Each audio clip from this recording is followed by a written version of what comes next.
Assalamualaikum warahmatullahi wabarakatuh. Sahabat muslim, pernahkah mendengar nama Urwah bin Zubair? Beliau adalah salah satu dari 7 fuqaha sab'ah dari Madinah, yaitu sebutan untuk sekelompok ahli fikih dari generasi tabi'in. Beliau juga merupakan tokoh utama ilmu fikih di kota Madinah. Setelah wafatnya generasi sahabat-sahabat Rasulullah, pernah suatu hari Abdul Malik berujar di hadapan publik, "Barang siapa yang senang melihat ahli surga, maka lihatlah kepada orang ini." Orang yang dimaksudkan adalah Urwah bin Zubair. Seperti apakah kisahnya yang mampu menjadikan renungan untuk kita semua? Simak kisahnya tentunya hanya di Aprilia Channel. Tapi sebelum lanjut, jangan lupa klik like, subscribe, dan lonceng notifikasi untuk terus mendukung channel ini menyiarkan syiar Islam.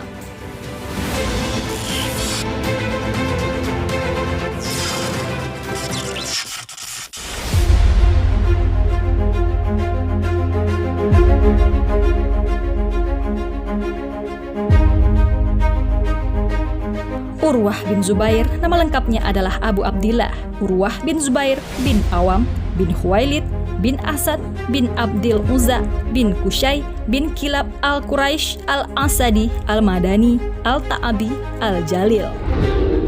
Beliau adalah putra dari pasangan Zubair bin Awam radhiyallahu anhu dan Asma binti Abi Bakar Asy-Syiddiq radhiyallahu anha. Beliau adalah adik kandung dari Abdullah bin Zubair radhiyallahu anhu dan juga keponakannya Aisyah radhiyallahu anha. Dari bibinya inilah Urwah banyak mengambil sanad dan meriwayatkan hadis Rasulullah sallallahu alaihi wasallam, sehingga kemudian Urwah menjadi tabi'in yang paling mengetahui hadis yang diriwayatkan oleh Aisyah radhiyallahu anha. Beliau adalah salah satu dari fuqaha sab'ah atau 7 ahli fikih dari Madinah bersama Sa'id al-Musayyab, Al-Qasim bin Muhammad, Kharijah bin Zaid, Abu Salamah bin Abdurrahman, Ubaidillah bin Abdillah bin Utbah, dan Sulaiman bin Yasar. Beliau menjadi ahli fikih berkat doa beliau yang pernah beliau ucapkan dalam suatu kisah mulia.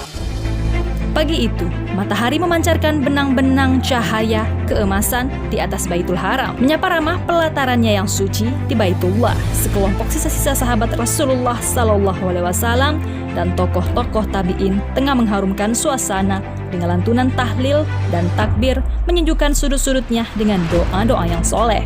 Di dekat rukun Yamani, duduklah 4 remaja yang tampan rupawan berasal dari keluarga yang mulia. Seakan-akan mereka adalah bagian dari perhiasan masjid, bersih pakaiannya dan menyatu hatinya. Keempat remaja itu adalah Abdullah bin Zubair dan saudaranya yang bernama Mus'ab bin Zubair. Saudaranya lagi bernama Urwah bin Zubair dan satunya lagi bernama Abdul Malik bin Marwan. Sedang asiknya berbicara, kemudian salah satu dari mereka mengusulkan agar masing-masing mengemukakan cita-cita yang didambakannya. Mulailah Abdullah bin Zubair angkat bicara. "Cita-citaku adalah menguasai seluruh Hijaz dan menjadi khalifahnya." Kemudian saudaranya Mus'ab menyusulnya. "Keinginanku adalah dapat menguasai 2 wilayah Irak dan tak ada yang mengerongrong kekuasaanku." Lalu giliran Abdul Malik bin Marwan berkata, "Bila kalian berdua sudah merasa cukup dengan itu, maka aku tidak akan puas sebelum bisa menguasai seluruh dunia dan menjadi khalifah setelah Muawiyah bin Abi Sufyan." Sementara itu, Urwah diam 1000 bahasa, tak berkata sepatah pun. Lalu semua mendekatinya dan bertanya, "Bagaimana denganmu? Apa cita-citamu kelak, wahai Urwah?" Beliau berkata, "Semoga Allah Subhanahu wa Ta'ala memberkahi semua cita-cita dan urusan dunia kalian. Aku ingin menjadi alim atau orang berilmu yang mau beramal, sehingga orang-orang akan belajar dan mengambil ilmu tentang kitab Robnya, sunnah nabinya, dan hukum-hukum agamanya dariku. Lalu aku berhasil di akhirat dan memasuki surga dengan ridho Allah Subhanahu wa Ta'ala." Kemudian dengan izin Allah Subhanahu wa Ta'ala, impian dan cita-cita keempat pemuda ini pun dikabulkan sesuai dengan apa yang mereka bincangkan kala itu.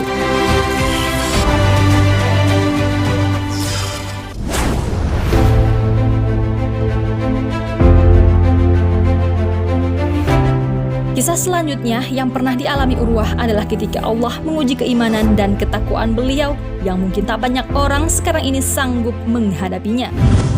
Suatu ketika di zaman Khalifah Al-Walid bin Abdul Malik, yakni Khalifah ke-6 Bani Umayyah, Mereka mengundang Urwah ke Damaskus. Kemudian Urwah pun memenuhi undangan tersebut dan mengajak putra tertuanya, Muhammad bin Urwah. Ketika tiba di istana, putranya tertegun melihat sekelompok kuda-kuda kerajaan yang sangat indah. Lalu Muhammad bin Urwah pun meminta izin untuk melihat kuda-kuda tersebut kepada ayahnya. Urwah bin Zubair kemudian mengizinkan putranya itu sementara beliau sedang berdialog dengan para khalifah-khalifah yang telah mengundangnya. Sedang asiknya berdialog, tiba-tiba datanglah seorang prajurit kerajaan yang mengabarkan bahwa putra Urwah si penghafal Al-Quran dan hadis ini telah wafat karena ditendang oleh kuda. Dengan rasa tak percaya, Urwah pun bertanya, benarkah? Kenapa bisa terjadi demikian? Lalu prajurit itu menjelaskan bahwa putranya telah dilarang untuk masuk ke dalam kandang kuda. Namun dia tetap masuk ke dalam. Tiba-tiba saja seekor kuda menendang dadanya hingga dia meninggal dunia. Mendengar penjelasan itu, Urwah dengan tersenyum dan mengatakan, segala puji hanya milik Allah. Dahulu aku memiliki beberapa orang anak, kemudian engkau ambil satu, dan engkau masih menyisakan yang lainnya. Maka walaupun engkau telah memberikan musibah kepadaku, namun masa sehatku masih lebih panjang darinya.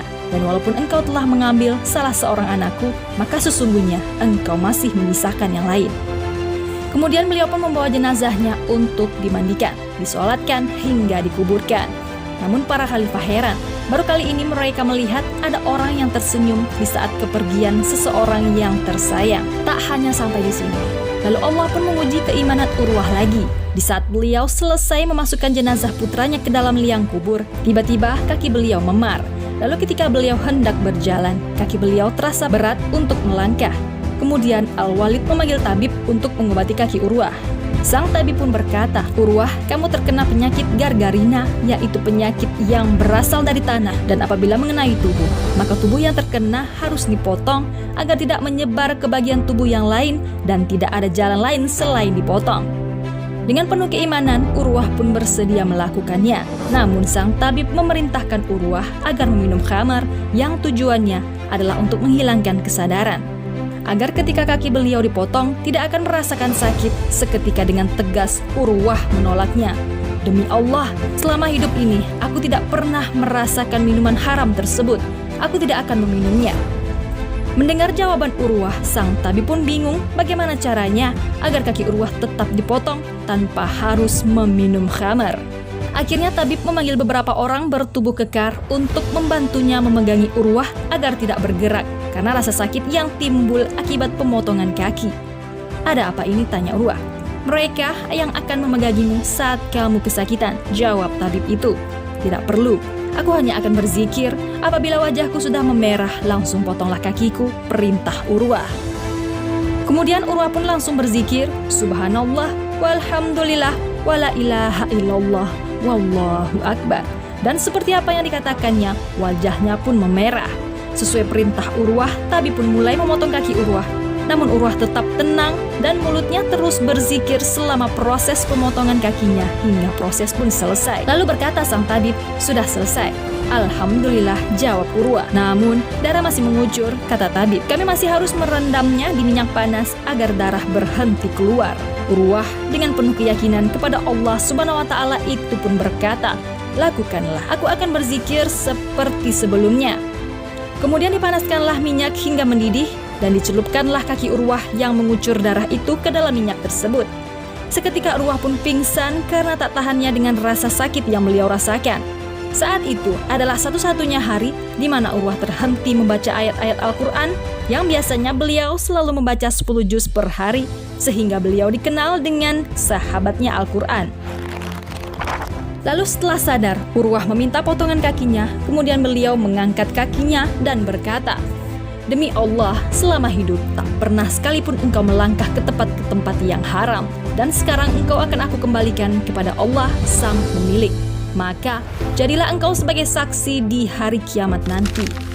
Kini Urwah telah kehilangan putranya dan juga satu kakinya.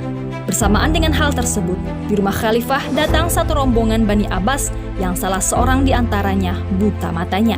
Kemudian Al-Walid menanyakan sebab musabab kebutaannya. Dia menjawab, dulu tidak ada seorang pun di kalangan Bani Abbas yang lebih kaya dalam harta dan anak dibanding aku. Aku tinggal bersama keluarga di suatu lembah di tengah kaumku. Mendadak muncullah air bah yang langsung menelan habis seluruh harta dan keluargaku, dan yang tersisa hanyalah seekor unta, dan dia pun lari dariku. Maka kemudian kutaruh bayi yang kubawa di atas tanah, dan kukejarlah unta tadi. Belum seberapa jauh aku mendengar jerit tangisnya ketika aku menoleh, dan ternyata kepalanya telah berada di mulut serigala. Kemudian aku pun kembali, tapi tak bisa berbuat apa-apa lagi karena bayi itu sudah habis dilalap serigala. Akhirnya aku kembali mengejar unta tadi. Namun begitu aku mendekati unta itu, ia menyepak dengan keras sehingga hancur wajahku dan buta kedua mataku. Demikianlah aku dapati diriku kehilangan semua harta, keluarga dalam sehari semalam dan hidup tanpa memiliki penglihatan. Al-Walid pun meminta pengawalnya agar mengajak orang tersebut menemui Urwah untuk menghibur Urwah dengan memperdengarkan kisah orang itu. Dengan santun Urwah pun berkata, "Janganlah kalian merisaukan apa yang kalian lihat. Allah Subhanahu wa Ta'ala telah memberiku banyak anak dan ia hanya mengambil satu. Masih tersisa lagi yang lainnya. Alhamdulillah aku memiliki 2 kaki dan ia mengambilnya 1. Masih ada sisa 1 untukku. Alhamdulillah. Allah mengambil sedikit dariku dan masih banyak yang ditinggalkannya untukku." Kemudian Urwah pun diantarkan pulang ke Madinah, kembali kepada keluarganya. Sesampainya di Madinah, para penduduk Madinah datang berbondong-bondong untuk melihat keadaan serta menghibur imam dan gurunya tersebut. Namun semua tampak sedih, bahkan ada yang menangis terisak-isak meratapi Urwah. Melihat penduduknya terlalu bersedih, Urwah pun berkata, "Janganlah kalian jadikan kejadian yang aku alami ini menjadi penyebab lemahnya iman kalian." Mendengar perkataan Urwah, seluruh penduduk menjadi tenang dan semakin yakin dengan keimanan yang dimiliki Urwah bin Zubair ini. Urwah bin Zubair masih terus merasa bersyukur di balik ujian yang diterimanya secara bertubi-tubi. Hal tersebut tentunya karena iman yang begitu besar kepada Allah dan prasangka baiknya terhadap Allah Subhanahu wa Ta'ala. Wallahu a'lam bishawab. Sahabat muslim, demikianlah kisah keimanan Urwah bin Zubair. Semoga kita dapat mencontohnya, yakni dalam keadaan seperti apapun kita memang diharuskan bersyukur dan untuk berprasangka baik kepada Allah, karena Allah adalah sebagaimana prasangka kita terhadapnya. Sebagaimana dalam hadis, "Aku sesuai dengan prasangkaan hamba-hambaku kepadaku." Muttafaqun alaih. Jangan lupa berbagi informasi dengan cara share video ini, karena barang siapa yang menunjuki kepada kebaikan, maka dia mendapatkan pahala seperti pahala orang yang mengerjakannya. Wassalamualaikum warahmatullahi wabarakatuh.